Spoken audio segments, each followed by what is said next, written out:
The issues and views discussed on the Roll Call Room podcast are the sole opinions of the guest or host and do not reflect the views of any agencies or government offices. Persons discussed on the show may be fictional or exaggerated for comedic purposes.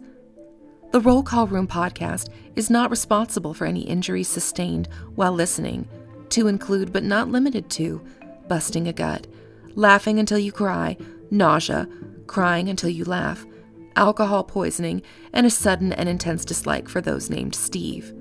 Please use caution while operating a motor vehicle, as the podcast is not liable for any traffic violations or damage. This podcast is rated explicit, and listener discretion is advised. Epstein didn't kill himself.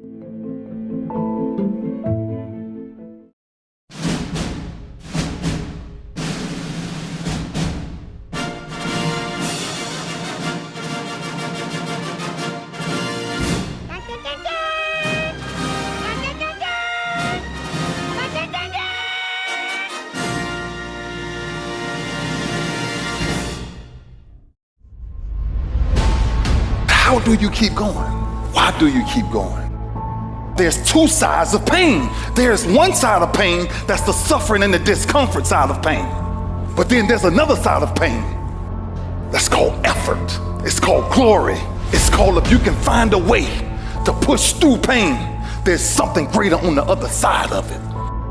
If the enemy within is controlled, then the enemy outside can do you no harm. It's time to say enough is enough. Stop feeling this way about yourself. Stop letting years and years of negative affect who you are now. You have the power to stop it. You got to put your foot down and say that's it. Enough is enough. No longer am I going to listen to that voice inside my head telling me I'm nothing, telling me I'm weak, telling me I'm useless. And today, and from every day after today, I'm going to start fighting back. I'm going to start doing what I want to do with strength and pride. I'm going to take on the world because that's what I'm made to do. That's what's inside me. You ain't the only one that feels or has ever felt helpless before, let me tell you. We've all been there, but what happens up until this point means nothing. It's what you do from this point on that's going to determine the rest of your life. You can either be a victim of your life or the master of it, but the choice, that's down to you.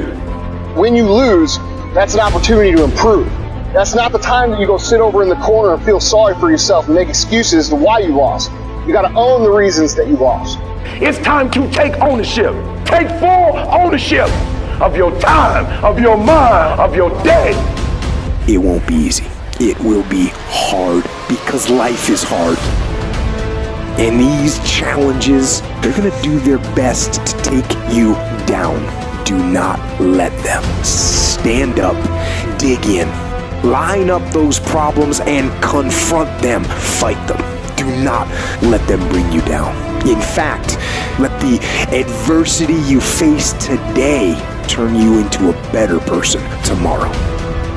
Lay hold of it. And when that thing tells you to quit, you look at it in his eye and say, I ain't going nowhere. I will break you before you break me. You will not defeat me. You will not destroy me. Some of you are so ignorant. You've been through so much hell. You gonna quit now? You should have quit 10 years ago. You don't quit now. It's the 10th round. And when you get to a certain level of success, it's about stamina. It's about you won't break me. You can't take me. I fought too long. I fought too hard. It's too late now. You should have broke me a long time ago. I'm unbreakable now. So in the future, you look back at these struggles and you say to them, thank you. You made me better.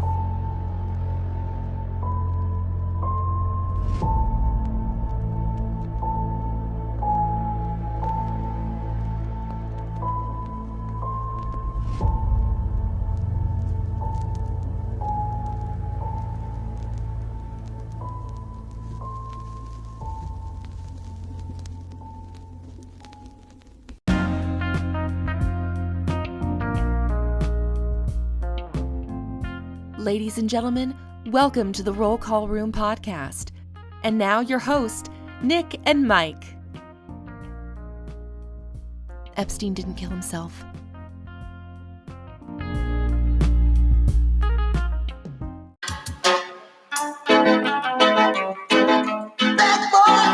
Yeah,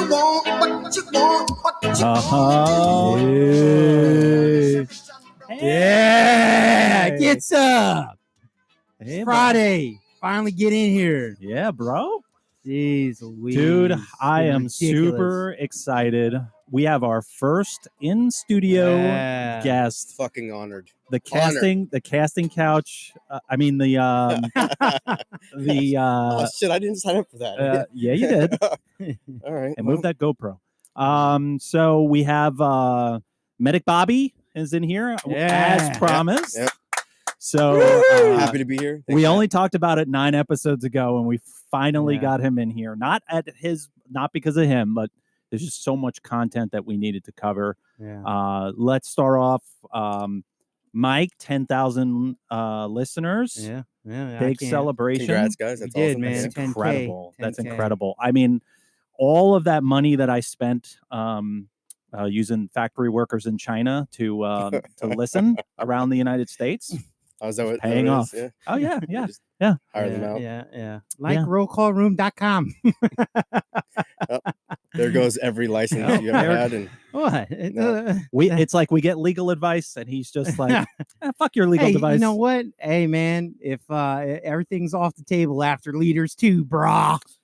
Yeah, let's Leaders 2, let's see, what is there's a do you remember taping it? Hold on, you shake the tree. Let's shake up the tree and see what falls. I think we drove a bulldozer through the side of the tree, and there's a difference between falling out of that shaking tree. it and like those videos where like rednecks hook up a chain to a tree and then pull their pickup truck. That's what we did. Some people really got upset, and I flustered. think I think some self-reflection happened, and I think I don't think any self-reflection happened at all. Yeah, I don't think they learned from anything from Leaders. Again, Leaders is not. It's not. We didn't do anything wrong. Leaders was nothing but truth. Again, we're not spreading hate. We're spreading facts. Yeah. So we didn't do anything wrong in Leaders. It is what it is. Fix it. Be a better person. I don't think we should have touched on this as far as what's good is to see people change for the better, right? And guys that were Steves or guys that were like shitbags and like they fall on the sword and they're like, hey, why are you pointing at me? I'm not pointing at you, Shit. Easy, guy. Relax. It's the feeling first day here. Calm down. I'm a little bit upset. I feel targeted. You're fine. Relax. You're in good company. Yeah, exactly. But it just when they become better and they do better, then that's fine. Change, bro. Yeah. Don't get mad because you heard something that's factual and now you feel a certain way, and now all of a sudden you want to take everything personal that comes on this podcast, and it's ridiculous because it's a cultural thing. It's not you. There's other guys like you doing the same freaking thing. But that's been law enforcement for as far back as catching Al Capone. It's just the culture. I wrote this down. I read it to you when you were on your way to the studio, and I wrote this down. And I said, officers are awake. We are holding you accountable, which is our command staff. And I'm not just talking about us. I'm talking about across the United States. Speaking for the foot soldiers. Right. Yeah. We know you need us more than we need you. And that's a fact because recruitment is so low right now across the United States. We are your customers, and customer satisfaction is at an all-time low. Yes. 100%. The poor leadership is no longer acceptable, and we deserve better. You hold us to a high standard, and we expect nothing nothing less than that from you. Yeah. And I think what's happening is that officers across the United States, between getting shit thrown at them, their food spit in, or not getting service, and we're going to talk about Starbucks in a minute. Yeah. People are tired of it. I can't vent outside of work. I can't say that I'm angry. And then so what I do is I bottle it, and I'm not talking about me. I'm speaking for the general law enforcement professionals. You bottle it up, and then before you know it, you're sitting on the edge of your bedroom bed. You're sitting at the edge of your bed with your duty weapon in your hand. Yeah. And that's why you have up on the screen right now 212 suicides that we know of. Like 201 last week, dude. That we know of. That's fucked up. Really? 11 in 1 week? Here's another like thing. 2 weeks ago when we shot it. It was whatever last. Remember, it was 201. Do me a favor, Mike, on your laptop right there. Pull up Officer Down. Tell me how many officers have been killed in the line of duty. I think it's less than 100. It's half. Yeah, I already checked it, but I want you to verify what I'm saying. So we know how many suicides, and this is what we know. This is what we know right now, and that's being reported. What about the ones that we don't know about? What about the ones that are being classified as something different? 112 line of duty deaths. Nope. We got to do better than that, man. We got to do better than that. Yeah, 100%, man. I mean, again, I think, we were joking in here a couple minutes ago about being on the slippery slope with leaders too. I think we're like the Jamaican bobsled team on the slope that we're on. We're like, full speed ahead, boys. Hey, you know what, man?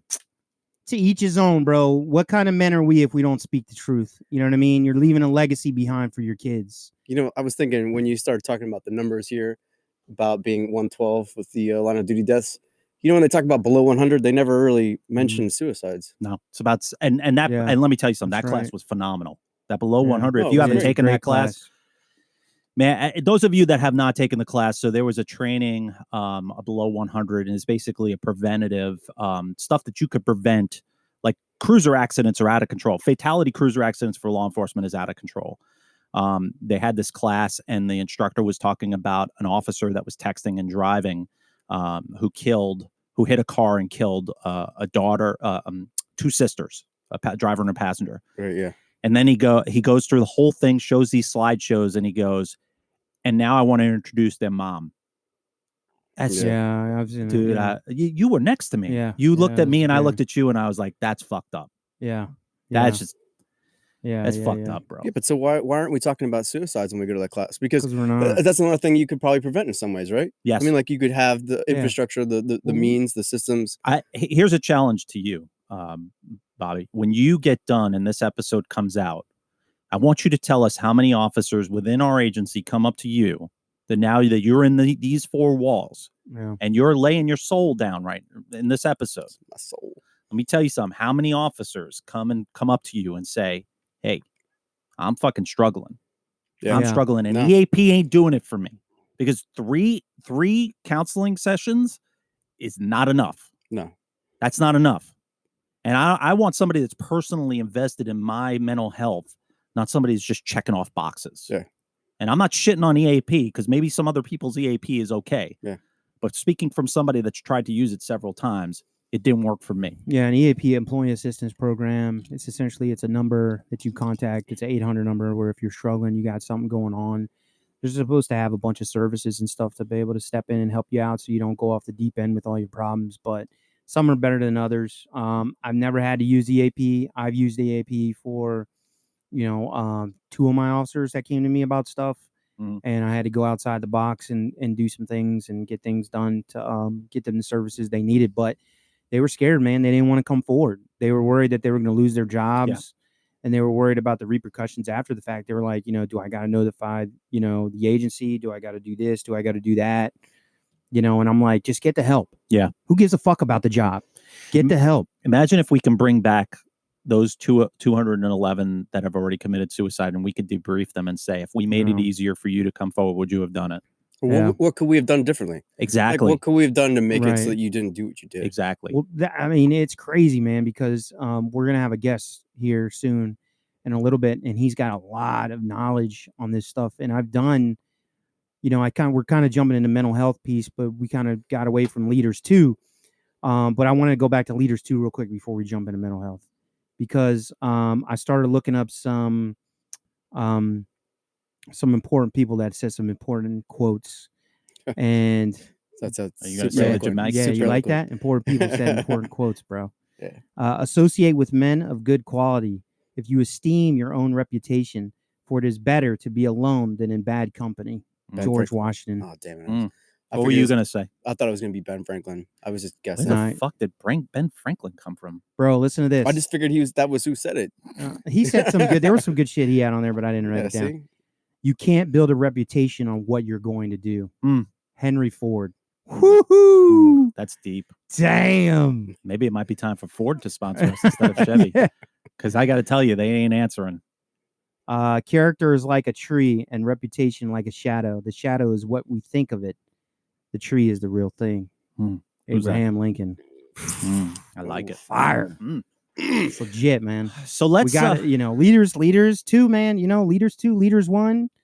If you got a fucking problem, leaders 2, leaders 1. If you're a commander listening to the show, then listen to it again. Yeah. And again, and again, and again, till you stop getting mad about it. Go see your priest or your rabbi, and then listen to it again. And pray on it. Listen to it again, and then maybe we'll get somewhere with you. Because it's not our fault that we're calling it like it is. It's the truth is the truth. We're not making this shit up. Yeah. It's our personal experience that we're dealing with. Why? Because it all ties back to the mental health aspect of it. Yes. It needs to be said. Yeah. Because everyone thinks you got 100 people in the room, but no one says anything about the fucking purple sheep in the corner of the room. Yeah. Because nobody wants to be that guy. Because I think the leaders that are struggling right now are not comfortable with uncomfortable conversations. Because they've never been challenged. It's like Caesar, man. They sit up on that throne and no one says anything to them about anything, and they just reign on everybody else. But everybody's miserable, and it affects them in their personal lives. And like I talked to a couple of officers, man, and this is why I started doing a bunch of research on PTSD this last week to try to get more information on it. I'm not a therapist. I'm not a licensed fucking psychologist, but this is something. You are to me. Oh, thanks, buddy. But this is something that we need to educate ourselves more on, because, like, to go to Bobby's point back to the mental health piece, when he said, what more could we have done? I know that our sex crime detectives, they have to take screens every 6 months to see if, child pornography they see is fucking them up. I didn't know that. Yeah, they have to get screened every 6 months. So why wouldn't we do that for every officer? That's a PTSD screening. Why wouldn't we do that? To see where you're at. Anonymous. You know what I mean? Like a screening just to see how bad it is, bro. It has to be money. I mean, because think about it. I'm not saying that they shouldn't, but I'm saying, like, think of the cost of not only time. But Bobby, we pay to calibrate radars twice a year. I know. Yeah. we don't calibrate our brains? Yeah, it's just to kind of gauge and see. That's insane. That's how we should do it, man. Go ahead. And I'll also make the point, too, that we certify more often on a firearm than we should, right? Yeah. So maybe we could use some of that money, because we're not using our firearms. We're not. I mean, we're just not, right?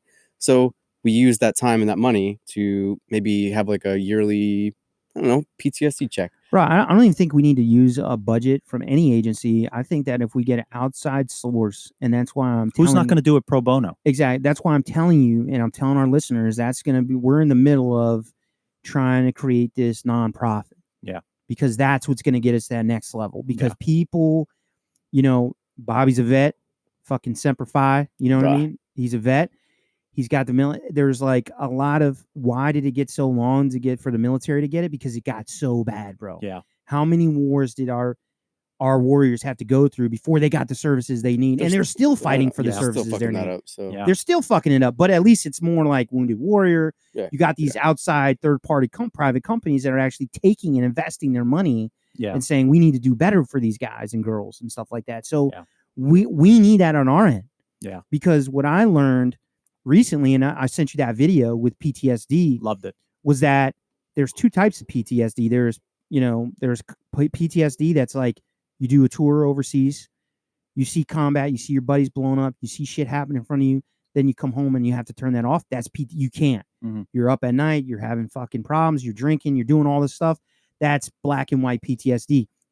There's a thing called complex PTSD that I started researching, and that's years of small tidbits of PTSD taken away at the wall. Build up. I've heard it called cumulative. Yes. It just starts to accumulate over time, and cumulative complex, and that's exactly what it is. Yeah. Because it's not one specific incident, but it's multiple incidents. Whether it's an accident with injuries where the person ejected from the car, or shots fired, or suicide, and then and it's collectively over the years. But in that video, actually, they did a study on they did a documentary on these cops in Wales.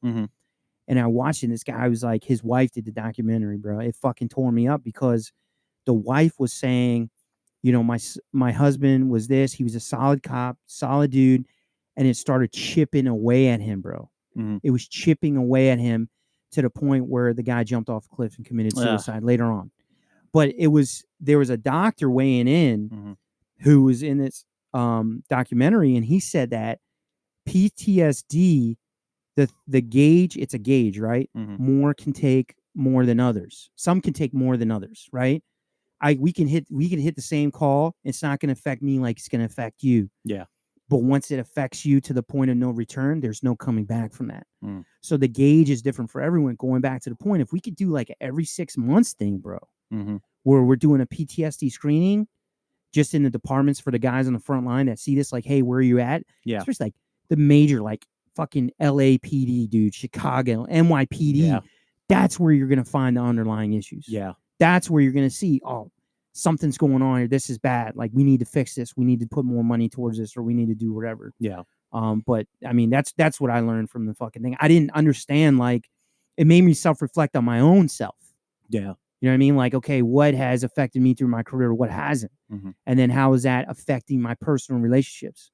You know, like, you know, I don't know about you guys, but it takes me like a day to unwind from work before I can like feel comfortable enjoying my family. And then you're right back the following day. Yeah. Yeah.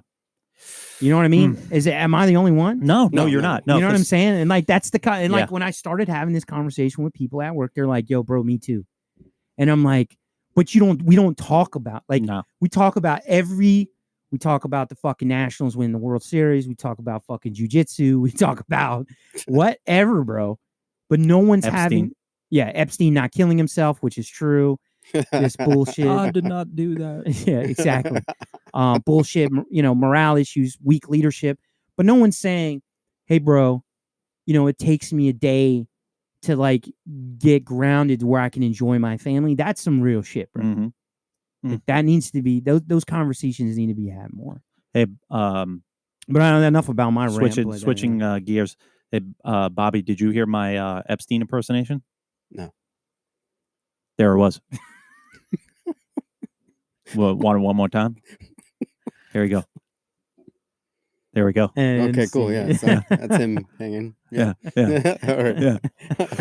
So we got Bobby in here, medic, now cop. Big transformation, right? No. So tell You're kidding. Give the fucking Bobby. Tell us about yourself, buddy. Yeah. Tell us your Sorry, I've never had a guest in here before. All I interview is my mom. I just say, shut up.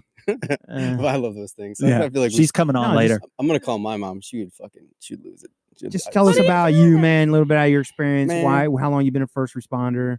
All right, why you made the leap from fire to police?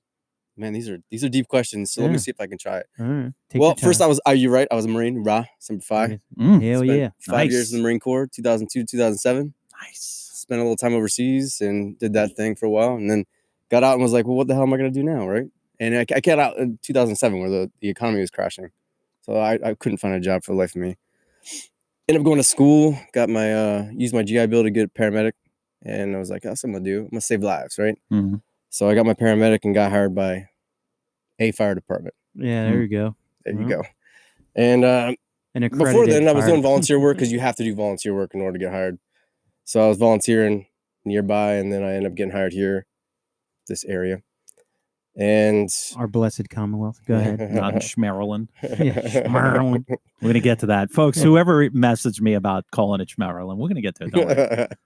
So yeah, then I do that for about 5.5 years. And, you know, without saying too much, the administration over there was basically fucking paramedics really hard.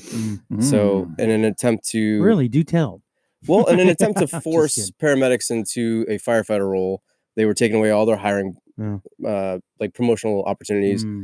They were taking away just about everything they could. Any sort of like extra thing that they could do to like change it up a little bit, they took it all away from paramedics. So you were going to be a paramedic the rest of your life. And I wanted to do something, right? I wanted to do something else other than just being in an ambulance my whole life, medic unit.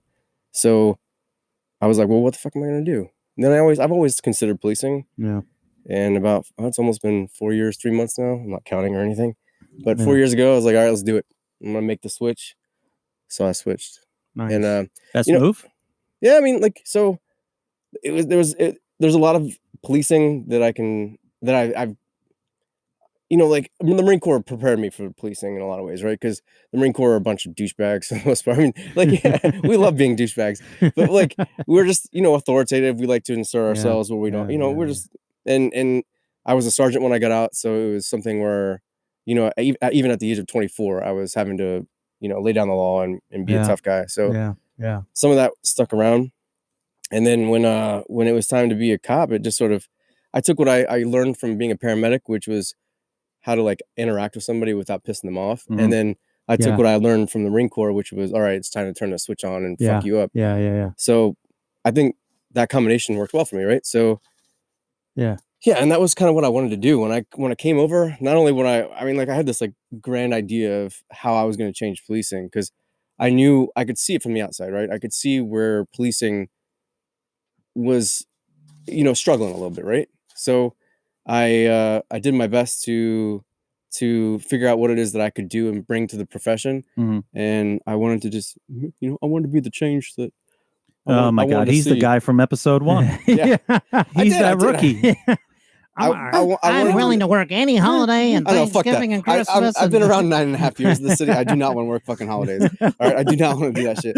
But I do want to be I do want to be the change that I want to see, right? Because I think that for the most part, a lot of people, a lot of cops don't know how to talk to people. Yes, you know, they don't know how to relate. Yeah, they don't know how to talk to each other. Well, that's true too. Yeah, but even more importantly, they don't know how to talk to somebody, even if it's a criminal, right? Yes, correct.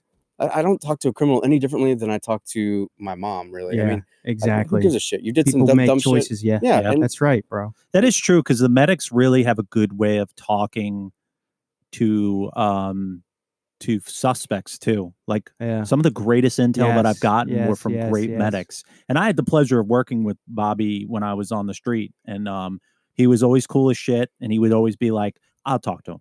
I'll talk. Let me close the doors. Let me talk to them. I'll get you their ID. I'll get you this. I'll get you that." Yeah, I always appreciated what you guys did. Yeah. So I knew that your job could be difficult. So it's cool as fuck to be on the side now. So you miss it? I don't miss that at all. The only thing I miss is the money. Yeah, the money's way better over there. Was it really? Yeah. Overtime, there's like guaranteed overtime. Like there's overtime built into your schedule, and if you want overtime, you just have to ask for it. And it comes in 12 and 24-hour increments. Damn, son. You just shit, really? Yeah. And what was the schedule you were working over there? Well, when I was working there, it was we would do 24 on, and then I'd have 48 off, and then 24 on, and then I'd have 4 days off. Holy damn, bro. Yeah, right. Can you imagine that? What the fuck is wrong? Why are you here, bro? Well, it's because they were changing all that. No, okay, yeah. And they were taking that all away. And then, of course, you know, another part of me was that I wanted to be in a leadership role eventually, right? Yeah, no, because I wanted to progression. And then they were taking that away. Yeah. And so I was just like, no. The incentives get less and less. Yeah. I mean, I do miss the money. Yeah. So. And on that note, let's take our first break. What are you doing? What are we taking with? What the fuck is this? Oh, come on. No, do a good one. Do a good one, bro. Hey. It's Mike making breakfast on Sunday for his kids. Hey, Daddy! Daddy, look at the drawing I made! Look at that. Let it rock, bro. Which one are you? Why are you not wearing your name tag? We'll be back, folks. Every little bit gonna be all right. Singing, don't worry. As we watched our nation's first responders suffer, our team decided to take a stand. We formed the Araya Guardian Foundation Incorporated to provide real solutions to the mental health epidemic that is plaguing the men and women in uniform every day. With the war on police, lack of training, weak leadership, and poor morale, our responders are suffering on multiple levels. The mission of the Araya Guardian Foundation Incorporated is to provide programs and assistance to our men and women at any cost. We will only grow with the help of our community members' generous donations. Please visit tagfinc.com, tagfinc.com, to make your donation now. Be their first responder. They need you now more than ever. Save their lives, because they would save yours. Visit tagfinc.com to make your donation and help support the mission.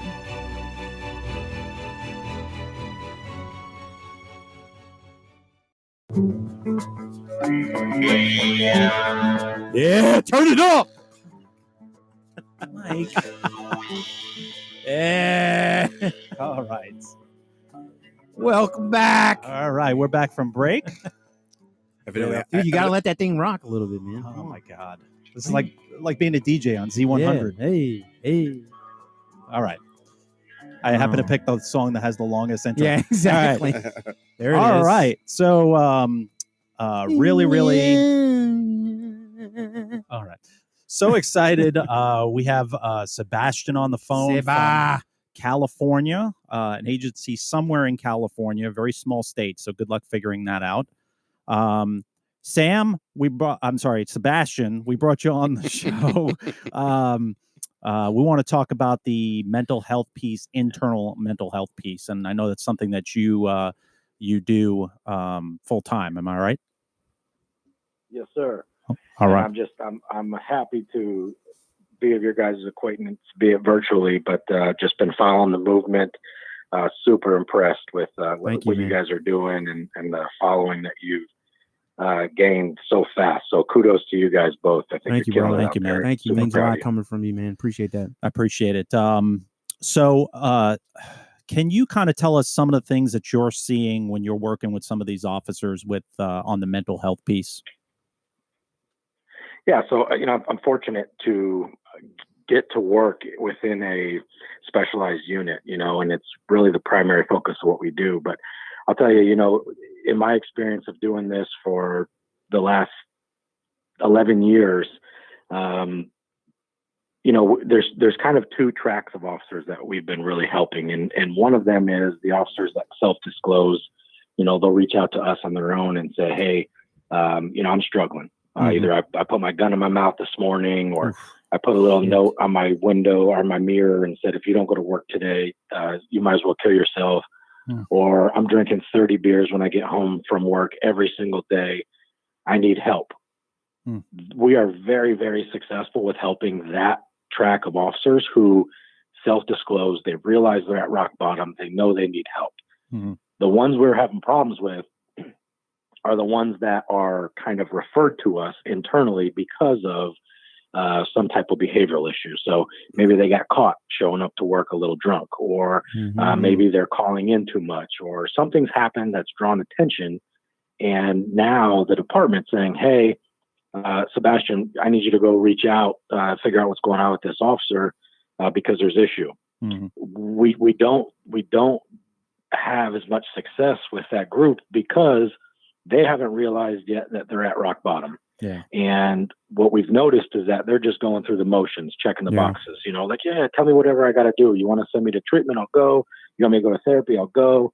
But they're all just going through the motions. And sadly, we're losing more of those, usually to being fired, because they come back, they're still getting in trouble. They haven't received the help, and then they're getting further punished for it, all the way up to losing their job. So it's unfortunate. And then obviously the suicides, which is just rampant, higher this year than ever before, continuing to climb. The numbers are staggering. It's incredibly sad. And I just hate the fact that the reality of our profession is people are terrified to come forward because archaic policies within law enforcement agencies. They just don't know what to do if someone hit says, the fucking nail on the having head. a bad day. Yeah. Absolutely. Yeah. Cumulative stress is a real thing. And so, hey, based on my 5 years, 10 years, 20 years of seeing the same shit over and over and over, I'm worn out and I need a timeout.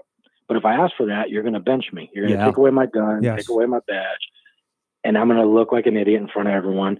And we don't do a good enough job supporting those people and encouraging them to come forward. So anyway, sorry I go off on my rant. No, yeah, please do. One of my questions was, what's the major obstacle? But it sounds like the majority of the officers are afraid to come forward because they're afraid of the repercussions. They're afraid, they're going to get labeled and they're going to get yanked off the street. Right. That's half of it. And then the other half of it is fear of, I don't even know how to do it. Right. It's so simple, but it's terrifying when you think about, if you've never done it before, how does one go about asking for help? Where do I go to? Who do I talk to? Can I trust them? What do I say?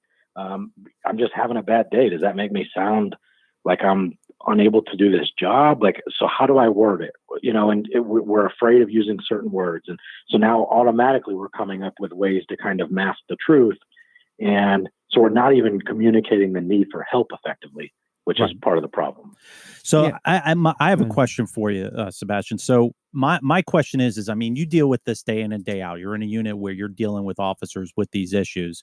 Are you finding a lot of the triggers or the stresses are internal within the department, or their majority of them are their external problems like home life, or is it 50-50? Yeah, I love that question, and I'll tell you, it was interesting. I was out at NYPD earlier this year in March. I think Perf was out there doing a suicide prevention symposium, and hearing the chatter and what people are talking about. But one of the police chiefs from one of the cities got up and he said, what we're finding is that a lot of the suicides are directly related to relationship issues. And it was like I wanted to flip the table over and stand up and scream and say, you're missing the damn point. It's not the relationship issues. The relationship is what's suffering as a byproduct of cumulative stress from work issues. Absolutely. Fuck yes. And so because it's like officers, maybe the moment they choose to kill themselves is an impulsive reaction to maybe a fight or a separation or a divorce or something like that. But why are they in that position in the first place? Because they're checked out, because they're not present when they're coming home, because they don't know how to talk to their families about the shit that they just saw all day, because they don't know how to talk to their kids or their spouse about the amount of bullshit that they had to face all day long and be criticized and ridiculed. And, so we come home trying to put on this happy face of like, no, all is well, I'm good. No, it's just another day, same thing, different day. And it's all bullshit. Because again, we don't know how to talk about it. Yeah. And so we get to this boiling point where we implode, and then we start really sucking at our relationships. And then it's easy to say like, oh, look, it's because they got a broken woman picker. It turns out that it's a bad relationship, and that's why they're so depressed. Yeah. No, that is way after the fact, and we've got to be better about, we got to be smarter about stop focusing on the behavior that's drawing attention to the problem and find out what's the roots underneath the behavior that's causing the problem. Yeah, and Mike and I, one of the driving forces for the Roll Call Room podcast is that we're driving the point home with leaders. We've had 2 episodes now of leadership. Do you think currently across the United States, the leadership as a whole is really prepared for the mass change in law enforcement and the direction that it's going? Not in the slightest. Okay. Wow. And it's a sad reality. And I was talking about this just last week with someone, and she's not even in law enforcement, but she senses my frustration because she's in a helping profession. And we talk about this, and what she said to me really stuck with me, but I really believe it might be true. And she said, Sebastian, sometimes we just have to outlive the dinosaurs. And it's like, well, damn. Where's the hope in that? Yeah. How long is that? Yeah.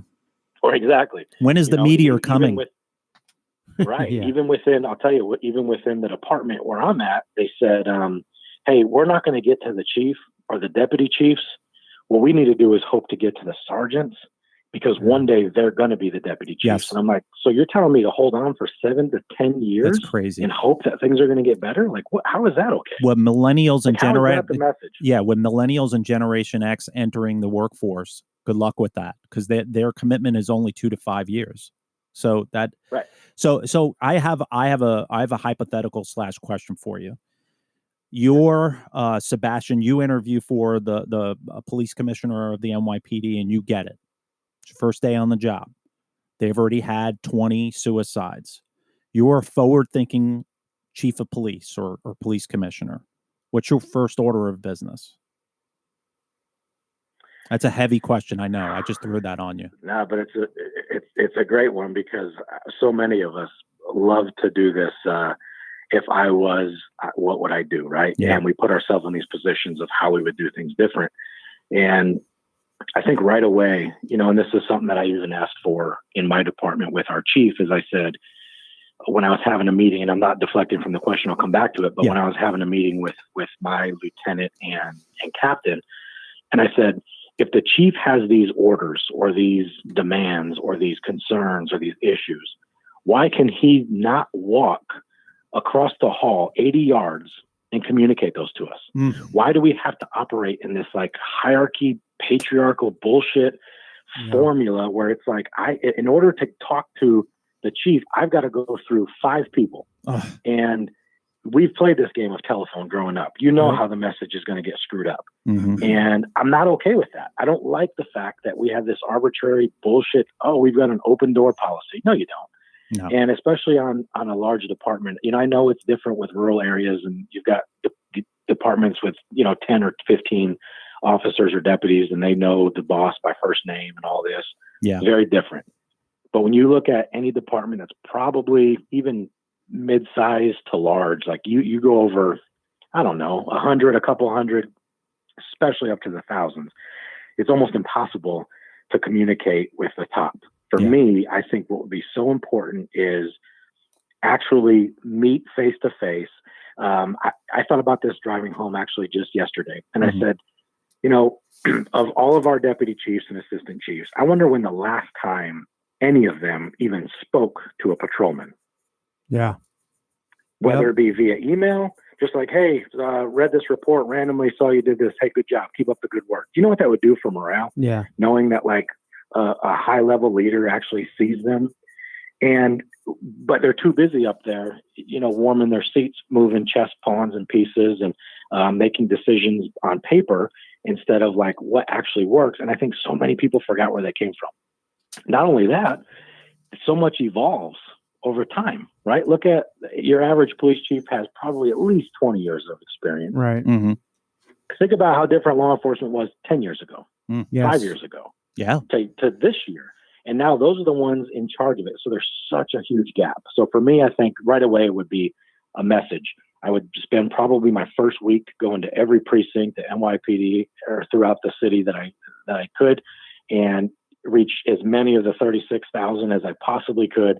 And I would say, hey, look, things are going to be busy, guys. We're in this fight together. I want you to know that you 100% have my support. I have your back. If you are struggling, if you are sad, if you are depressed, and if you're on the verge of suicide, please, please, please reach out. And they have a wellness unit. They have an EAP unit. They have peer support unit. They've got a lot of things in place. The problem is nobody's they're just using so it. damn large. Yeah. And also at that same meeting, I heard a staggering, which I think it's low, but it was a doctor, Dr. John Mann out of Columbia, said that they did this longitudinal study, and they found that on average, every police department or agency in this country has 10% of it suffering in silence from depression. Wow. And Commissioner O'Neill stands up and he says, wait a minute. He said, so you mean to tell me right now I have 3,600 officers on the streets that are depressed and not talking about it? And he said, conservatively. And he said, what the hell do I do with that? Yeah. And I think, again, that's the largest scale of it. But think about, again, departments of 100 or 200, you've got 10 or 20 people. Do you know who they are?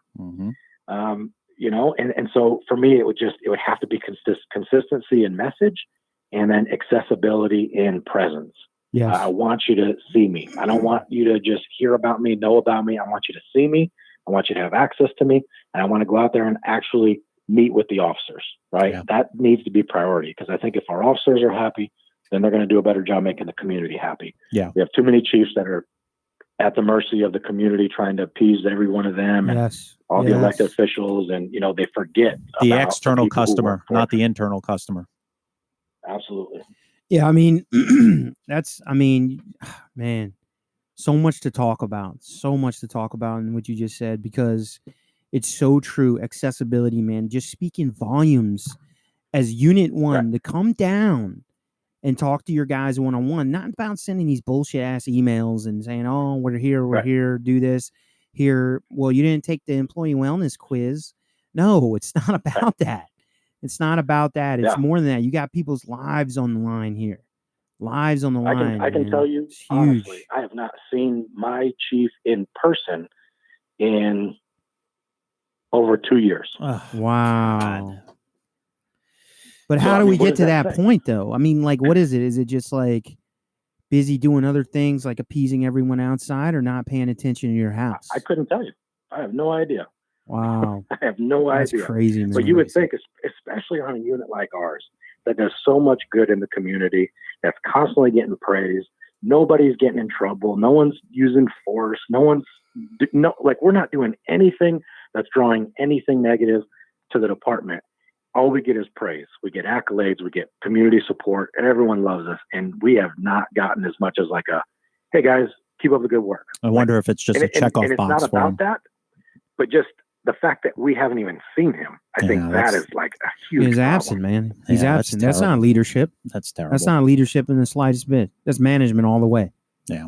Hey, you're in your unit. Good job. You're doing your job. Good job. You're doing what you're supposed to do. Right. What do you want me to do? That's weak leadership. That's management. That's ridiculous, dude. That's ridiculous. And then they wonder why this is so bad, why this is an epidemic. Right. But I actually had a question for you. So how do you actually, when you're doing all this stuff, you said you've been doing it 11 years. So how are you gauging this? What has gotten worse? What's gotten better? What do you see like from your side? Yeah, I try. I think it might be a self-protective measure, honestly, but I try and be a serial optimist and see everything from a positive lens. And I think that's important, again, just for self-preservation for me. But I really do think that there is hope, even though, I was just talking about this recently where I said the golden gap right now, if we can discover what's actually happening, because we have more access to resources nationally, locally, virtually. There's text lines, there's call lines, there's more access to resources right now than there's ever been in the history of our job. Yeah. And yet the number of suicides is higher than it's ever been. Why is that? And if we can address that, if we can figure out what that is, because it's like, as we continue to try and close the gap, or as we try and continue to reach out to people and encourage them and say, hey, we're here for you. I promise you. And we operate under confidentiality, which is a huge thing in law enforcement, because it's like, that shit doesn't exist. No one believes it. Yeah. And so when we can, the problem is because we are confidential, every time we help an officer, it's like the first time, because they don't know about the previous 150, 300 successes we've had. Yeah. Because we don't go around touting it, right? And so they think like, oh, you don't know what you're doing. You've never helped out anyone before. You've never seen a problem like mine. And I can tell you, we have dealt with every level of problem there is, right? I mean, from weapons involved to substance abuse involved to, those scenarios I was pointing out earlier are all real things. I had one guy with 21 years on tell me that he would put his gun in his mouth every day and dry fire it just to practice thinking about what it would be like. And, it's like, how are these acceptable, things to cope with? And so I do have hope, though, that we're getting more, because I'll tell you, we're getting busier and busier and busier from that first track of officers who are coming to us and self-disclosing, saying, hey, man, I need help. Like, I don't know what the hell's going on. I'm at rock bottom. I'm afraid of myself. I don't trust being alone. I got to get help. And that for me is super, super rewarding, because I know that they're in a place where they're willing and they're open and they're going to be receptive to whatever it is that I recommend. And we are so successful at getting them back to work after they're stabilized. Maybe they need some time, they need medication, therapy, whatever it is. Mm-hmm. But oftentimes it's just time. We just need to take a time out. But so many of us, we take time off just to go and do dumb stuff like cheat on our spouse or drink, or we go do things that we shouldn't be doing anyway, which just cause more stress. Yeah. Well, I mean, I think going back to your point on what you said is that we have all these services that, are people before us that walked in these same shoes and wore these same shields, is the fact that there's no trust in this leadership. There's no trust in our leadership. You cannot lead without trust. So how are you going to expect a guy to be vulnerable with you if he doesn't trust you? Yeah. There's none of that. If you're a chief and you don't fucking see the guy for 2 years, then how are we supposed to? The only reason why they're coming for it is because they trust in you. They trust in the program. They've seen and heard they what you guys have done for other people. You know? They're like, Sebastian, hey, I trust what you're saying, but I don't trust the process of what's going to happen after you leave me. Yeah. And that's a real concern. That's scary. That's scary. Wow. Yep. You know, one thing that we learned from this podcast, and again, we're on our 4.5 week, about 5 weeks now. And I'm astounded. And just peaked 10,000 views. Let's pause for success. Hell yeah. Yeah. Hey, sound guy, intro clapping music. Wild. I am the sound guy and everything. So, you know, I always screenshot these and send them to Mike. I cannot even tell you, Sebastian, how many inbox messages I'm getting. I want to read you one particular. I got this on Instagram. It says, just want to say, absolutely love you guys and your content. I'm in that 15-year slump and catching word that your podcast is from, catching word of your podcast from a therapist. Could not have come at a better time. She told me everything I have been telling her sounds just like the podcast. I subscribed and began listening and was hooked in minutes, smiled ear to ear and LOL'd as I drove down the road listening. Thank you for keeping it real and spreading the word. If you're ever in, and I'll leave his state blank, please let me know. Proudly spreading the word of your podcast. Stay safe. Sebastian, I've got like almost 100 of these. Right. I mean, I know this. You're in the right track, man. Yeah. And I'm wondering whether or not current leadership is welcoming of stuff like this kind of podcast. Like, is this maybe something that we need? Is a podcast like this where we're having these open conversations and even civilians listening to it? Are we telling them any secrets that shouldn't be told? No, I don't think there's any secrets that shouldn't be told. I think, again, why I think it's such a great medium to use is because it's a great place to start, because people are more willing. Look at what happened with social media. Yeah. We've got a 30% suicide increase just nationally, not even within law enforcement, just as a society. And you can absolutely attest that a big percentage of that increase is because of accessibility to information and, we'll call it what it is, punk ass people who are bullying people on the other side of a screen. Yes. If we no longer have to face people and say things about the repercussions, we can hide behind screens. Sebastian, the positive of that. Yeah, go ahead. I'm sorry. The positive of that is now when you're talking about trying to undo something that we have learned, which is suppression, keep your mouth shut, don't emote, don't share how you're feeling. This is a great way to actually start doing that, because I can tell you the reason he sent that email and whatever struggles he's going through is he is absolutely connecting with your guys' vulnerability, your authenticity. He's realizing that you are just two regular cops who get it. You've done the job, you're doing the job, and you absolutely can experience, feel, know what all of the first responders are feeling and experiencing throughout this country. And so being able to drive home in your car, and I've experienced the same thing, right? You're just driving down the road, mindlessly listening to this, and the shit is hysterical. And it's funny, and it's it's witty. It hits home. It makes sense. It's not just, you're not wasting time. You're absolutely serving a purpose. And what I really love about it is that it's not just for first responders. The fact that a clinician recommended that means that you guys are doing exactly what you should be doing, because this is medicine. That was the part that blew me away, was the therapist part. And when you were saying about bullying, I was smirking, and Mike caught me and just started shaking his head, because you would think internally where we work that this would be supported and welcomed by officers. I'm not talking about the chief or the upper echelon. It is not.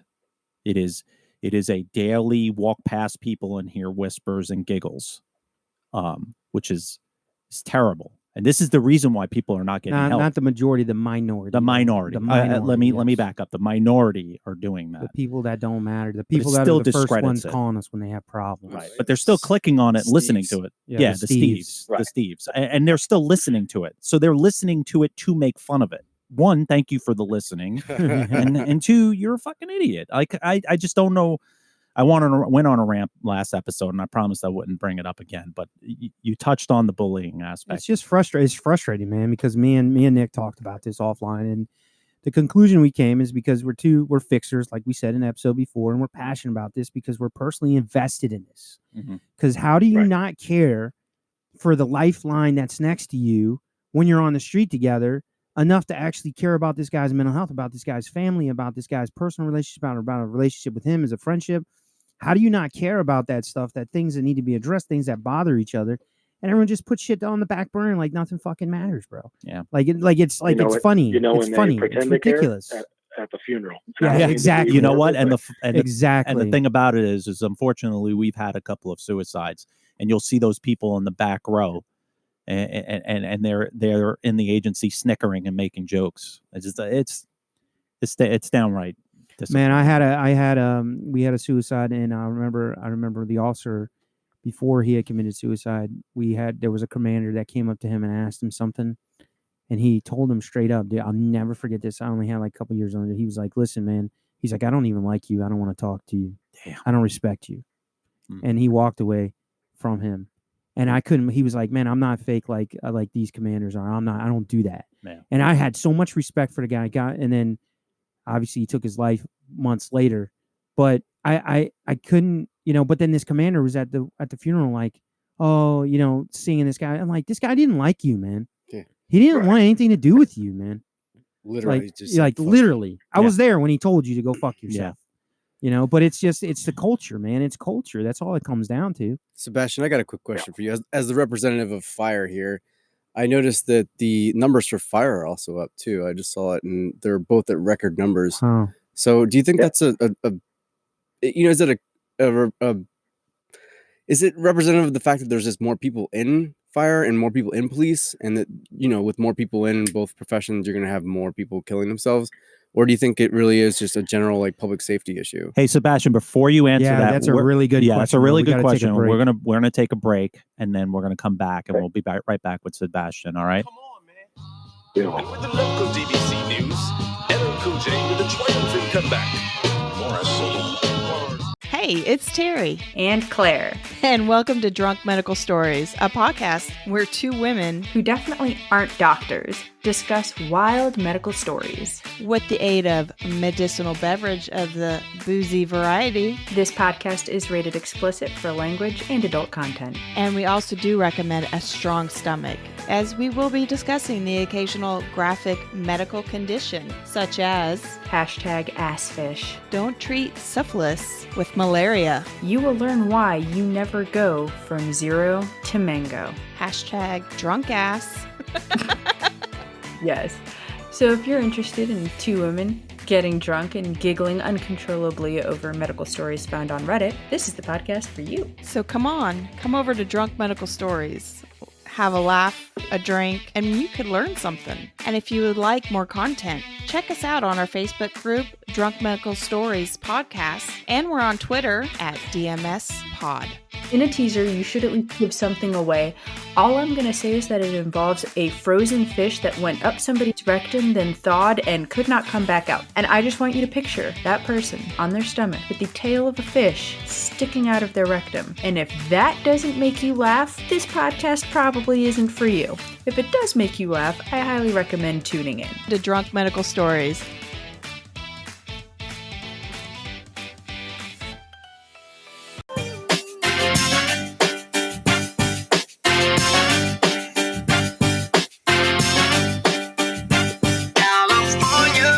Ooh, knows how to party. Damn, there's a few songs to get me going like that. Yeah. Oh, shit.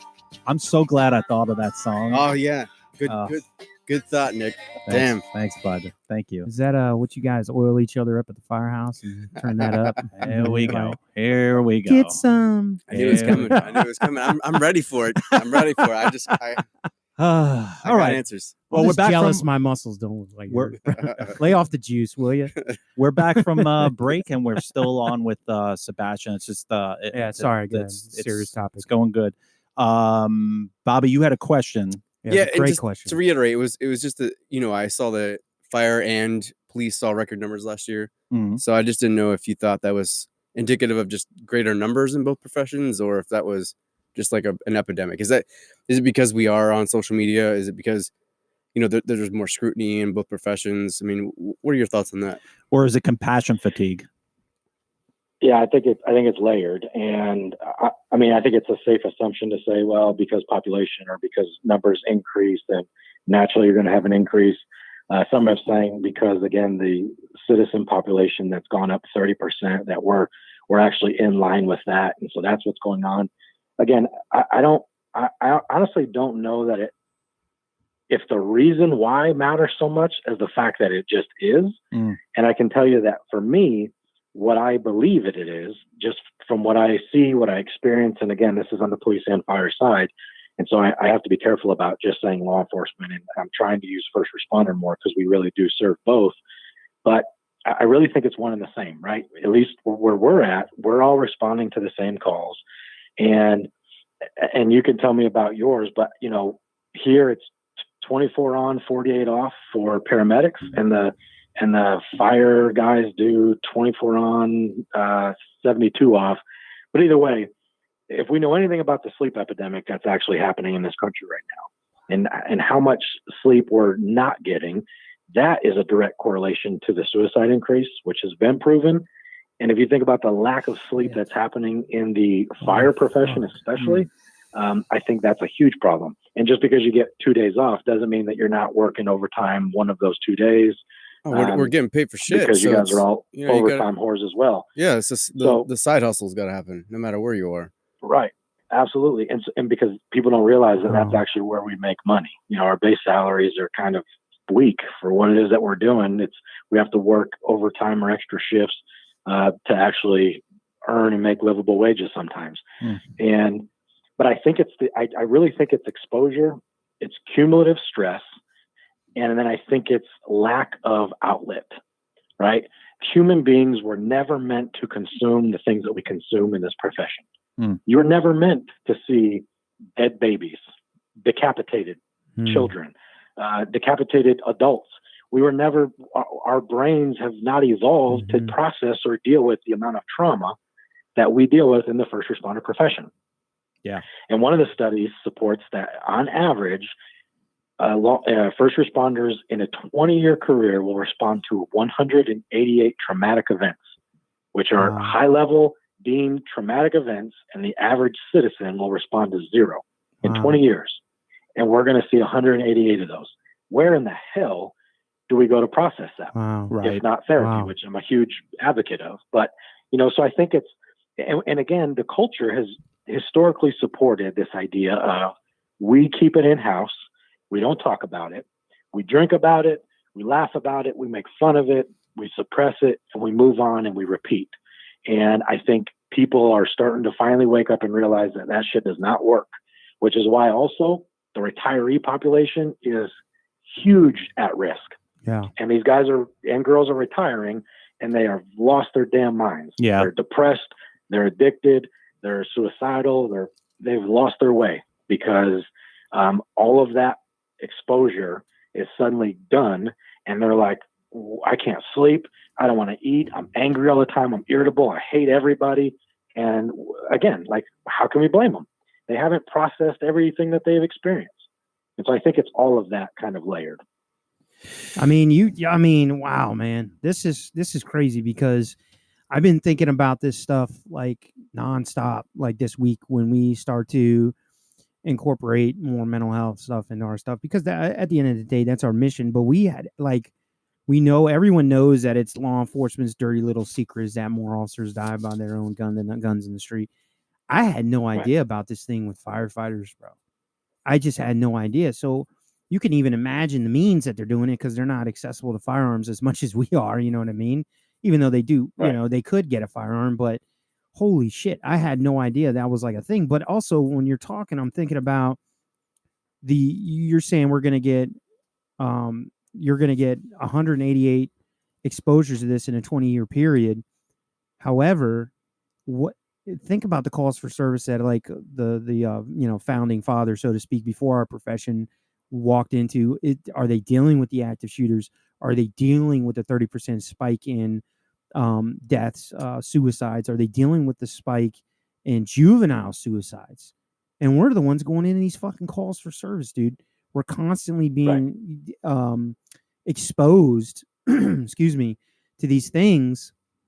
And then the only decompression we have is with one another. Yeah. And then there's no formal, but I was thinking when you were talking too, is that we all had to get a mental health screening when we started the job. But then when's the last time they've ever done one of those for us up till now? Well, check this out. So that usually they use the MMPI. They said that of the officers that take the MMPI to get onto their agency, if they were to take that same test 5 years later, more than 80% would fail it. Holy shit. Wow. Yeah. So I will see pink elephants across the street. Isn't that one of the questions? Do you see pink elephants across the street? And Sebastian, that's the reason why they don't want to want to turn PTSD into a worker's comp injury. Yes. They pay through the ass. Yeah. They pay through the ass. You lose 35% of your hands down. And then 10% of that are going to be the scammers. Sure. You know, which you might lose 45 and 35 will be accurate and 10 or be Man, that's well. scary. Now going back to my point, what I just said as far as like everything else goes, the other thing is shit, man. I forgot what I was going to say. Is that too much alcohol? No. It's Bobby's stomach, dude. I forgot. No, it's not that either, dude. Man, I forgot. It was a good point too, but I don't know.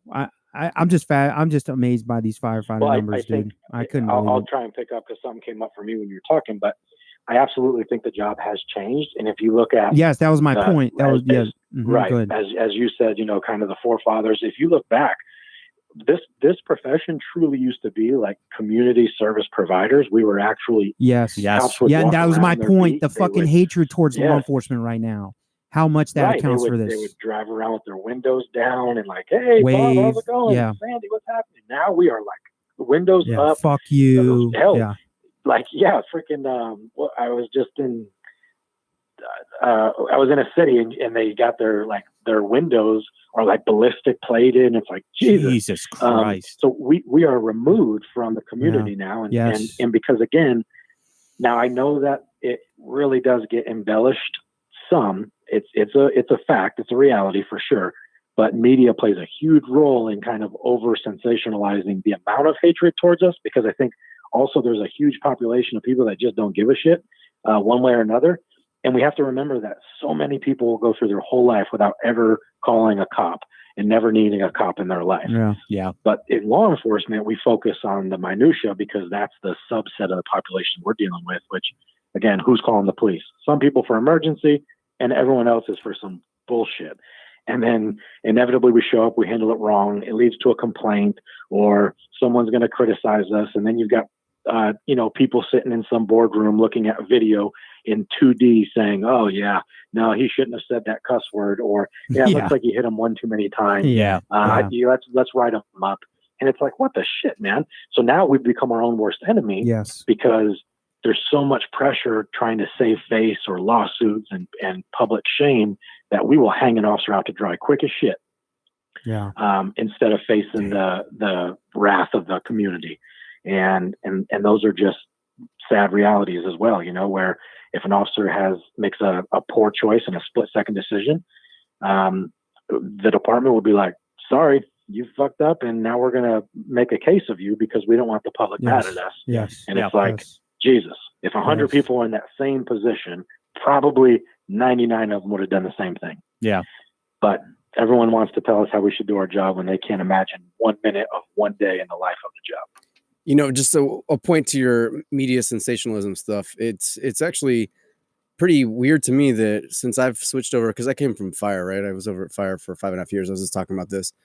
Since I've come over to police, I actually get thanked more often than I did as a paramedic. Really? Yeah, way more often. I never got thanked as a paramedic. And now, you'll have people come up to me randomly at Starbucks, not Starbucks, but no, I'll be out, right?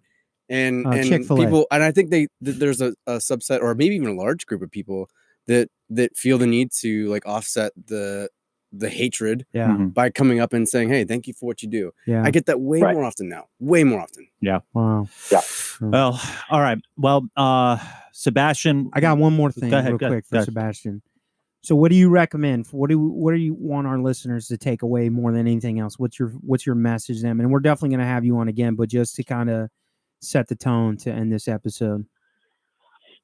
Yeah, I think self-care is real. It does not it doesn't have to be foo-foo and weird, and no one's telling you to turn to yoga or Zumba and that's going to change your life. But if you can absolutely understand what self-care is and figure out what that means for you. But here's what I tell people, especially first responders. If imagine you have your worst day. What is it that you do when you get home or when you're alone to deal with that day? And would you do that thing you're doing to help you get through the shit in front of your chief and in front of your spouse? If the answer is yes, then that's a healthy coping strategy. If the answer is no, then you know it's wrong. Yeah. So then what do you do? And I think we have to be honest with ourselves and check in, because so many of us do things in the dark that we believe no one knows about, so that it's not hurting anyone and it's killing us. Yeah. And hopefully the next time I'm on, I can talk a little more specifics about some issues, but I'll tell you, there's a huge problem with porn addiction in this profession. Really? And they think, well, because I'm watching it at home or because no one knows about it, it's not a big deal. But science has routinely supported the fact if you have two brains next to each other and one consumes porn and the other consumes cocaine, the brain on porn is far worse. And now think about the amount of hours that we're doing this. For some people, they just waste their whole day or their whole day off, or they're hiding it and they're doing it on their way home or whatever. And they don't understand how traumatizing it is for their brain, because they're thinking, well, no one's getting hurt by it. So self-care is real. If you're doing it in the dark, you've got to bring it to the light or get rid of it. And you've got to find healthy coping strategies. Therapy is awesome. Yeah. Find a good therapist. You've got to learn to process through some shit, because it's not normal what it is that you're going through. And have positive relationships, right? Because positive emotions and positive relationships fuel resiliency. And if you have negative self-talk, and if you're like, everything sucks, it's always going to be terrible, I hate the department, I hate the chief, I hate these people, I hate this, you're going to be a miserable soul. Yeah. And so you've got to find your own light, and remember that positive self-talk helps, therapy helps, and do things outside. Get off the couch, get out of your favorite chair, go get some vitamin D, do some shit in nature, take your shoes off, walk around barefoot for a while. It's easy for me to say in California, but you should try it out unless you're up in the Northeast and it's snowing, and I don't know what to tell you. All right, Sebastian. Listen, dude, I can't thank you enough, Sebastian. I'm just blown away. Blown away, man. Blown away. So took much. us to a whole nother level. Yeah, we got to have you on again, man. Yeah, we're gonna do a 2-part series, or 3 or 4 or whatever. I definitely hope you enjoyed yourself on here, because powerful stuff, man. Yeah. Powerful. I think we're gonna wind up having to release this tomorrow. Yeah, that's how powerful it is. I look forward to it, guys, and I can't stress it enough, man. I think what you guys are doing is a great example of self-care, because it's rewarding. Your inbox is filling up with people appreciating you. You've got to put your blinders on at work around the fucking haters who are, let's be honest, I mean, they're absolutely envious of the fact that you guys are doing something cool. And right now, what they're doing, if they're not at work, is probably sitting at home with their fat ass selves, with their Cheetos fingers, miserable, just hoping that their wife's going to leave them and they can get back to work, because that's where they feel most safe. Yeah. So keep doing what you're doing, guys. Amen, man. I love it. Amen, I look forward to connecting with you guys after this. All right, man. Stay safe, Sebastian. Take it easy, bud. All right, man.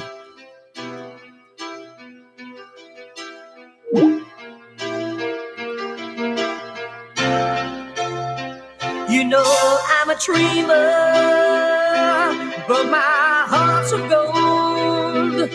I had to run away high, so I wouldn't come home low.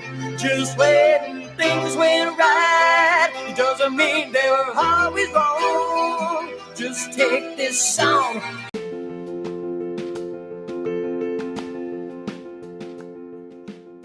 All right, fans, thanks so much for tuning in to another great episode of the Roll Call Room. I want to remind you that we are on YouTube. Go on our YouTube channel and subscribe. We're also on Twitter at Roll Call Room. We're also on Facebook at Roll Call Room Podcast. We're also on Instagram. We're always asking for you guys to go on iTunes and rate us a 5-star with a comment. Helps us climb the charts. Don't forget to check out bluehelp.org. If you're struggling out there and you need somebody to talk to, we'd highly recommend them. Don't forget about our nonprofit, tagfink.com. We got some great shows coming up soon, and we love hearing from you guys, so please email us at nick@rollcallroom.com or mike@rollcallroom.com. And always take care of each other, look out for each other, and check on each other.